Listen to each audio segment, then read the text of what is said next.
প্রধানমন্ত্রী কোনো ফ্রেশ পার্লামেন্টারিয়ানরা নতুন করে যাত্রা শুরু করবেন, শিখবেন ভালো।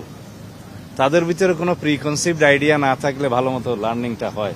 এটাই আমরা যেমন একটা ফ্রেশ বেবি তার মায়ের পেট থেকে জন্মগ্রহণ করার পরের থেকে ফ্রেশ কালচার শিখে, সেইভাবে আমরা নবীন পার্লামেন্টারিয়ানদেরকে প্রস্তুত করার চেষ্টা করছি। একই সঙ্গে সকল মাননীয় সংসদ সদস্য একসাথে বসার মতো জায়গার সংকুলান নাই।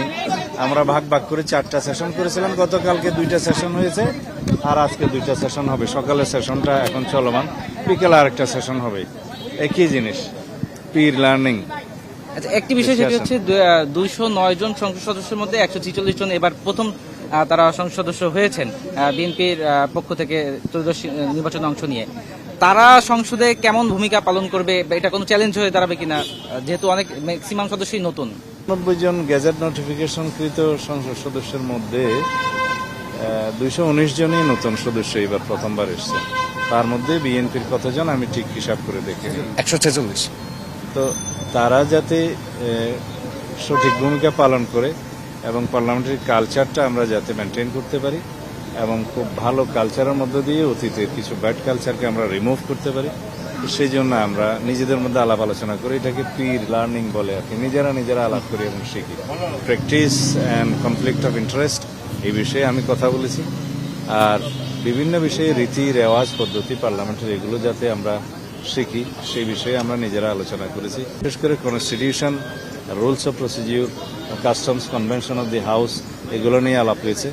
এবং তার সাথে পৃথিবীর বিভিন্ন পার্লামেন্টের যে সমস্ত পার্লামেন্টের রেফারেন্স আমরা দিয়ে থাকি, হাউস অফ কমন্স এবং বিভিন্ন দেশ যারা স্ট্রং গণতন্ত্রের চর্চা করে থাকে, সেই সমস্ত দেশের পার্লামেন্টারি প্র্যাকটিসের উপর আমরা কথা বলেছি। রেফারেন্স বুক আমরা দিয়েছি। বাংলাদেশেও অনেক কিছু রেফারেন্স বুক আছে, সেগুলোর কথা বলেছি।